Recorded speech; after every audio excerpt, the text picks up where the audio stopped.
മുഖ്യമന്ത്രിയെ വേദിയിൽ ഇരുത്തിക്കൊണ്ട് തന്നെ നമ്മുടെ ഭരണാധിപന്മാർ സമൂഹത്തിന്റെ സ്പന്ദനങ്ങൾ മനസ്സിലാകാതെ പ്രവർത്തിക്കുന്നു എന്ന് MT വളരെ ഉച്ചത്തിൽ പറയുകയുണ്ടായി. MTയെ സംബന്ധിച്ചിടത്തോളം അദ്ദേഹം പ്രശസ്തിക്കും അംഗീകാരത്തിനും വേണ്ടി ഒരാൾക്ക് പിറകെയും പോയ പാരമ്പര്യമില്ല. എല്ലായ്പ്പോഴും അദ്ദേഹം എഴുത്തുകാരുടെ അഭിമാനം സംരക്ഷിക്കുവാൻ വേണ്ടി സദാ നിലകൊണ്ട് എന്നത് യാഥാർത്ഥ്യമാണ്. MT ഏതെങ്കിലും ഒരു സമൂഹത്തിന് വേണ്ടിയോ അല്ലെങ്കിൽ ഏതെങ്കിലും ഒരു പ്രസ്ഥാനത്തിന് വേണ്ടിയോ മാത്രം ശബ്ദിക്കുകയോ എഴുതുകയോ ചെയ്ത ഒരു എഴുത്തുകാരനല്ല. കേരളത്തിൽ ആണവ നിലയം സ്ഥാപിക്കാൻ തീരുമാനിച്ചപ്പോൾ അന്നിവിടെ ഒരു പ്രക്ഷോഭം പുറപ്പെടുകയുണ്ടായി. ആ പ്രക്ഷോഭത്തിന്റെ മുൻപന്തിയിൽ അദ്ദേഹം ഉണ്ടായിരുന്നു.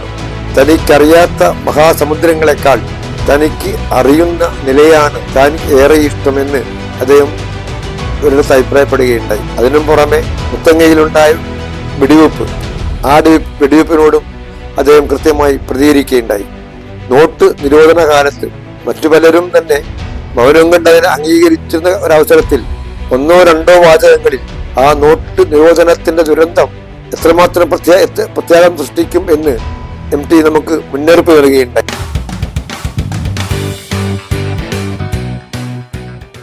MT നമുക്കെല്ലാവർക്കും ഏറെ പ്രിയങ്കരനായ എഴുത്തുകാരനാണ്.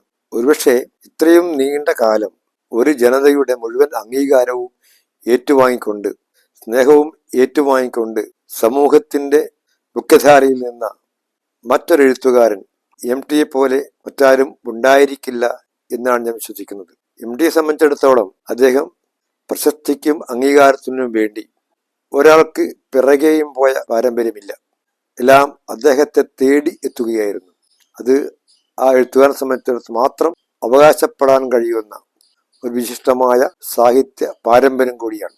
MT ജീവിച്ചൊരു കാലഘട്ടത്തിൽ ജീവിക്കാൻ കഴിഞ്ഞു എന്നത് മഹാഭാഗ്യമായിട്ട് കരുതുന്നവരാണ് നമ്മളെല്ലാം തന്നെ. MTയെ സംബന്ധിച്ച് നമുക്ക് ചില കാര്യങ്ങൾ വ്യത്യസ്തമായ അഭിപ്രായം ഉണ്ടാകാം, സ്വാഭാവികമാണത്. പക്ഷെ അത് മാറ്റിവെച്ചാൽ സർഗാത്മകതയുടെ രംഗത്ത് ഇത്രമാത്രം വ്യത്യസ്ത സമീപനം പുലർത്തിയ എഴുത്തുകാരൻ്റെയോ കലാകാരൻ്റെയോ ആത്മാഭിമാനത്തിന് മുമ്പിൽ ഉറച്ച നിലപാടോട് നിലകൊണ്ട മറ്റൊരു എഴുത്തുകാരനും MTയെ പോലില്ല എന്ന യാഥാർത്ഥ്യമാണ്. എല്ലായ്പ്പോഴും അദ്ദേഹം എഴുത്തുകാരുടെ അഭിമാനം സംരക്ഷിക്കുവാൻ വേണ്ടി സദാ നിലകൊണ്ട് എന്നത് യാഥാർത്ഥ്യമാണ്. ചിലപ്പോൾ നമുക്ക് MTയുടെ സമീപനത്തിൽ വേണ്ടത്ര പൊതു സ്വീകാര്യതയില്ല എന്നൊക്കെ പറയാൻ തോന്നും. എന്നാൽ അദ്ദേഹവുമായിട്ട് അടുത്തിടപഴകുമ്പോൾ അദ്ദേഹം ധാരാളം സംസാരിക്കുന്നതും നന്നായി ഇടപഴകുന്നതും നമുക്ക് ഏറെ അനുഭവമുള്ള കാര്യങ്ങളാണ്. MT ഏതെങ്കിലും ഒരു സമൂഹത്തിന് വേണ്ടിയോ അല്ലെങ്കിൽ ഏതെങ്കിലും ഒരു പ്രസ്ഥാനത്തിന് വേണ്ടിയോ മാത്രം ശബ്ദിക്കുകയോ എഴുതുകയോ ചെയ്ത ഒരു എഴുത്തുകാരനല്ല. അദ്ദേഹം താൻ ജീവിച്ച കാലഘട്ടത്തിൽ നിന്നും അല്ലെങ്കിൽ കാലഘട്ടത്തോട് നീതി പുലർത്തിക്കൊണ്ട് അതിൽ നിന്ന് അനുഭവങ്ങൾ സംശീകരിച്ച് എഴുത്തിനെ വളർത്തുകയാണ് അദ്ദേഹം ചെയ്തിട്ടുള്ളത്.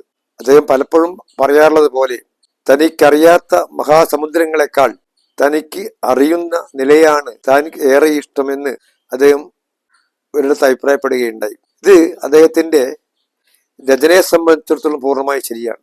അദ്ദേഹം എന്ത് എഴുതുമ്പോൾ പോലും തനിക്ക് ബോധ്യമുള്ള കാര്യത്തെക്കുറിച്ച് മാത്രമേ എഴുതൂ എന്നുള്ള ശാഠ്യം അദ്ദേഹത്തിനുണ്ടായിരുന്നു. താൻ ജീവിച്ച സമൂഹവും താൻ ജീവിച്ച കാലഘട്ടവും അതുപോലെ തന്നെ താൻ കടന്നു വന്നിട്ടുള്ള വഴികളൊക്കെ തന്നെ പൂർണ്ണമായും ഉൾക്കൊണ്ടുകൊണ്ട് അതിൽ നിന്ന് പുതിയ പുതിയ കാഴ്ചപ്പാടുകൾ വളർത്തിയെടുക്കാനാണ് അദ്ദേഹം ശ്രമിച്ചിട്ടുള്ളത്. അദ്ദേഹത്തിന്റെ രചനാ രീതിയിലൂടെ കടന്നു പോകുമ്പോൾ നാം മനസ്സിലാക്കുന്ന ഒരു കാര്യം, പക്ഷെ നമുക്കാർക്കും കണ്ടെത്താൻ സാധിക്കാത്ത പല കഥാപാത്രങ്ങളെയും നമുക്ക് പരിചയപ്പെടുത്തുവാൻ MTക്ക് സാധിക്കുകയുണ്ടായി. രണ്ടാമൂഴത്തിലെ ഭീമൻ, അത്തരമൊരു ഭീമനെ അന്നുവരെ നമുക്ക് പരിചയമുണ്ടായിരുന്നില്ല. എന്നാൽ ഈ ഭീമനെ MT കൃത്രിമമായി സൃഷ്ടിച്ചു വന്നിട്ടുള്ളതല്ല, മറിച്ച് മഹാഭാരതം വായിച്ചു കഴിഞ്ഞാൽ അതിൻ്റെ അന്തർധാരയായി പ്രവർത്തിക്കുന്ന കാര്യങ്ങളൊക്കെ തന്നെ മനസ്സിലാക്കിയാൽ ഒരുപക്ഷെ നമുക്ക് ഇത്തരത്തിലുള്ള ഒരു ഭീമനെ കണ്ടെത്താൻ സാധിക്കും. എന്നാൽ മറ്റാർക്കും കാണാത്ത ഒരു ഭീമനെ MT കണ്ടെത്തി എന്നുള്ളത് അദ്ദേഹത്തിൻ്റെ എഴുത്തുകാരൻ എന്നുള്ളതിൽ അദ്ദേഹം എത്രമാത്രം ശ്രദ്ധാലുവായിരുന്നു എന്നതിൻ്റെ ഏറ്റവും വലിയ ഉദാഹരണമാണ്.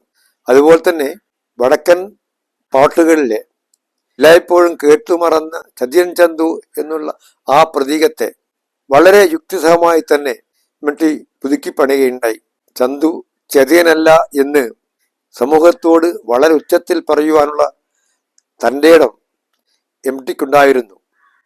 അതിൻ്റെ കാരണം വടക്കൻ പാട്ടിൻ്റെ എല്ലാ അടരുകളും പൂർണ്ണമായി ആവാഹിച്ചുകൊണ്ട് അതിൽ നിന്ന് അതിൻ്റെ ആത്മാംശത്തെ കണ്ടെത്തുവാൻ MTക്ക് സാധിച്ചു എന്ന് തന്നെയാണ്. അങ്ങനെ ഒരുപക്ഷെ അതുവരെ നമുക്ക് കാണാതിരുന്ന പലരും MT തൻ്റെ രചനകളുടെ സമൂഹത്തെ കാണിച്ചു എന്നതാണ് അദ്ദേഹത്തിൻ്റെ എഴുത്തിൻ്റെ ഏറ്റവും വലിയ ശ്രേഷ്ഠതയായി ഞാൻ കാണുന്നത്. മാത്രമല്ല MT നമുക്കെല്ലാവർക്കും അറിയാവുന്ന പോലെ മാതൃഭൂമി വാരികയുടെ എഡിറ്ററായിരുന്നു. ഒരു ലിറ്റററി എഡിറ്റർ എന്നുള്ള നിലയിൽ പക്ഷേ കേരളത്തിൽ MTക്ക് സമാനനായി മറ്റാരെങ്കിലും ഉണ്ടായിരുന്നു എനിക്കറിയില്ല. MT പത്രാധിപരായിരുന്ന കാലഘട്ടത്തിൽ മലയാളത്തിൽ ഒട്ടനേകം പുതിയ എഴുത്തുകാർ കടന്നു വരികയുണ്ടായി. ഒട്ടനേകം പുതിയ സാഹിത്യ പ്രതിഭാസങ്ങൾ മലയാളത്തിൽ അരങ്ങേറുകയുണ്ടായി. ഇതിനൊക്കെ തന്നെ MT വേണ്ടത്ര പ്രോത്സാഹനം കൊടുക്കുകയും അവരൊക്കെ തന്നെ മലയാളത്തിലെ മുഖ്യധാരയിലെ ശക്തമായ ധാരകളായി എഴുത്തുകാരായി മാറുകയും ചെയ്തത് നമുക്കറിയാവുന്ന കാര്യമാണ്. അത് അങ്ങനെ ഒരു പത്രാധിപർ കഴിയുക എന്നുള്ളത് വളരെ ചുരുക്കം പേർക്കേ കഴിഞ്ഞിട്ടുള്ളൂ. അപ്പോൾ ആ ഒരു സാഹചര്യത്തിൽ MT വലിയൊരു പത്രാധിപരാണ് എന്നുകൂടി നാം മനസ്സിലാക്കണം. മാത്രവുമല്ല MTയെ കുറിച്ചുള്ള ഏറ്റവും വലിയ പരാതിയായി പലരും പറയാറുള്ളത് അദ്ദേഹം ഒരിക്കൽ പോലും അല്ലെങ്കിൽ പലപ്പോഴും സാമൂഹിക പ്രശ്നങ്ങളിൽ ഇടപെടുന്നില്ല എന്നുള്ളതാണ്. എന്നാൽ ഇത്തരം ആരോപണങ്ങളൊക്കെ തന്നെ MTയുടെ നിലപാടുകൾ മനസ്സിലാക്കാത്തത് കൊണ്ടൊന്ന് പിഴവാണ്. MT പല സന്ദർഭങ്ങളിലും സാമൂഹിക പ്രശ്നങ്ങൾ ഇടപെടുകയും തൻ്റെതായ നിലപാടുകൾ വ്യക്തമാക്കുകയും ചെയ്തിട്ടുണ്ട്. അത്തരം നിലപാടുകളൊക്കെ തന്നെ പിന്നീട് ഏറ്റവും ശ്രദ്ധേയമായി മാറുകയും ചെയ്തു. കേരളത്തിൽ ആണവ നിലയം സ്ഥാപിക്കാൻ തീരുമാനിച്ചപ്പോൾ അന്നിവിടെ ഒരു പ്രക്ഷോഭം പുറപ്പെടുകയുണ്ടായി. ആ പ്രക്ഷോഭത്തിന്റെ മുൻപന്തിയിൽ അദ്ദേഹം ഉണ്ടായിരുന്നു. അതിനും പുറമെ മുത്തങ്ങയിലുണ്ടായ വെടിവെപ്പ്, ആ വെടിവെപ്പിനോടും അദ്ദേഹം കൃത്യമായി പ്രതികരിക്കുകയുണ്ടായി. ഈയിടെ നോട്ട് നിരോധന കാലത്ത് മറ്റു പലരും തന്നെ മൗനം കണ്ട് അതിനെ അംഗീകരിച്ചിരുന്ന ഒരവസരത്തിൽ ഒന്നോ രണ്ടോ വാചകങ്ങളിൽ ആ നോട്ട് നിരോധനത്തിന്റെ ദുരന്തം എത്രമാത്രം പ്രത്യാഘാതം സൃഷ്ടിക്കും എന്ന് MT നമുക്ക് മുന്നറിയിപ്പ് നൽകുകയുണ്ടായി. അതുപോലെ തന്നെ ഈയിടെ മുഖ്യമന്ത്രിയെ വേദിയിൽ ഇരുത്തിക്കൊണ്ട് തന്നെ നമ്മുടെ ഭരണാധിപന്മാർ സമൂഹത്തിന്റെ സ്പന്ദനങ്ങൾ മനസ്സിലാകാതെ പ്രവർത്തിക്കുന്നു എന്ന് MT വളരെ ഉച്ചത്തിൽ പറയുകയുണ്ടായി. അപ്പോൾ ഈ പലപ്പോഴും നാം കാണാതെ പോകുന്നത് MT എല്ലായ്പ്പോഴും പറയുക എന്നുള്ളതല്ല, പറഞ്ഞ കാര്യങ്ങളൊക്കെ തന്നെയും ഏറെ പ്രസക്തമായിരുന്നു എന്ന് തന്നെയാണ്. അത്തരത്തിലുള്ള മഹാനായ ഒരു എഴുത്തുകാരനാണ് നമ്മോട് വിട പറഞ്ഞിരിക്കുന്നത്. കോഴിക്കോട് നഗരം ഏറ്റവും ധന്യമായിരിക്കുന്നത് MTയുടെ സാന്നിധ്യം കൊണ്ടുകൂടിയാണ്. അഭിമാനത്തോടു കൂടി ഞങ്ങളുടെ നഗരം MTയുടെ സാന്നിധ്യം കൊണ്ട് അനുഗ്രഹിക്കപ്പെട്ടിരിക്കുന്നു എന്ന് പലരും പറയുന്നത് ഞാൻ കേട്ടിട്ടുണ്ട്. അത് യാഥാർത്ഥ്യമാണ്. എല്ലാ ഇത്തരത്തിലുള്ള മഹാനായ എഴുത്തുകാർ ഓരോ നഗരത്തിലും ഉണ്ടാകുമ്പോൾ ആ നഗരത്തിലുള്ളവരെല്ലാം തന്നെ വളരെ അഭിമാനത്തോടു കൂടി തങ്ങളുടെ എഴുത്തുകാരെ ചൂണ്ടിക്കാണിക്കാറുണ്ട്. നമുക്ക് ചൂണ്ടിക്കാണിക്കാനുള്ള ഒരു എഴുത്തുകാരൻ MT ആയിരുന്നു. തീർച്ചയായിട്ടും MTയുടെ വിയോഗം നമ്മെ സംബന്ധിച്ചിടത്തോളം ദുഃഖകരമാണ് എന്ന് നമുക്ക് എല്ലാവർക്കും അറിയാം. പക്ഷെ അത് നമുക്ക് അംഗീകരിച്ചേ പറ്റുള്ളൂ. എങ്കിൽ പോലും MT സർഗാത്മക രംഗത്ത് ചെയ്ത സംഭാവനകൾ ഒരിക്കൽ പോലും നമുക്ക് വില കുറച്ച് കാണാൻ സാധിക്കയില്ല. മലയാള ഭാഷ ഉള്ള കാലത്തോളം, മലയാള സാഹിത്യം നിലനിൽക്കുന്ന കാലത്തോളം MTയുടെ ചൈതന്യം ഇതുപോലെ തന്നെ നമ്മുടെ സമൂഹത്തിൽ നിറഞ്ഞു കിടപ്പുണ്ടാവും എന്ന് ഞാൻ വിശ്വസിക്കുന്നു.